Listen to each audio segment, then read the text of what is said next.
Indra Putra. Putra Maharaja Vikrama Puspa adalah seorang putra yang sangat arif bijaksana, lagi terlalu perkasa dan saktinya. Tetapi, nasibnya mula-mula tidak seberapa mujur. Semasa masih kecil, ia telah diterbangkan oleh seekor merak emas. Ia jatuh di suatu taman dan dipelihara oleh nenek kebayan.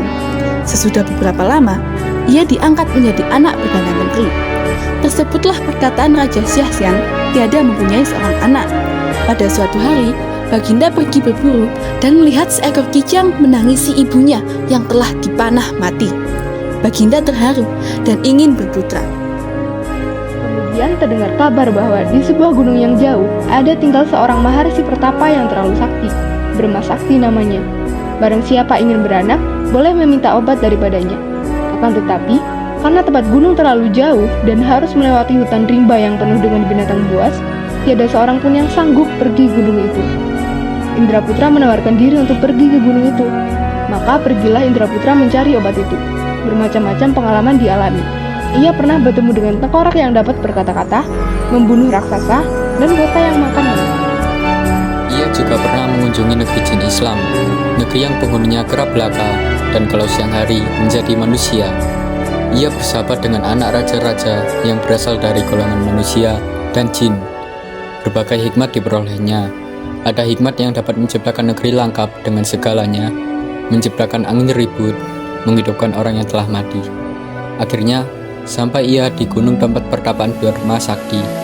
Brahma Sakti memberikan obat kepada Indra Putra. Di samping itu, Indra Putra juga diajar berbagai hikmat. Berkata Brahma Sakti kepada Indra Putra, "Hai anakku, pejamkan matamu dan citalah barang yang engkau kehendaki. Niscaya sampailah ke tempat itu." Indra Putra memejamkan matanya. Ketika dibuka matanya, ia sudah ada kembali di kebun nenek kebayan di negerinya. Raja Syahsian dan Perdana Menteri sangat gembira. Setelah memakan obat yang dibawa Indra Putra, yaitu sekuntum bunga tunjung, permaisuri hamilah dan melahirkan seorang anak yang elok parasnya yang dinamakan Tuan Putri Indra Seri Bulan.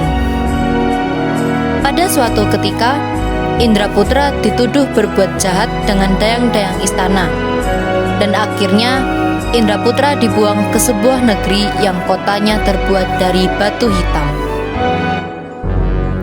Raja negeri ini sangat memuliakan Indra Putra dan memberikan hadiah sehelai kain yang dapat menyembuhkan segala macam penyakit kepada Indra Putra. Tuan Putri Indra Seri Bulan pun bersalah. Ramai anak raja yang datang meminang Tuan Putri.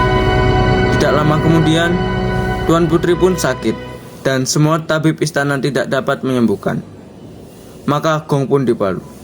Barang siapa dapat mengobati Tuan Putri, jika hina bangsanya sekalipun akan diangkat menjadi menantu raja. Indra Putra muncul dan menyembuhkan Tuan Putri. Setelah dengan berbagai masalah yang menerjang, akhirnya Indra Putra dapat meminang Tuan Putri Indra Seri Bulan.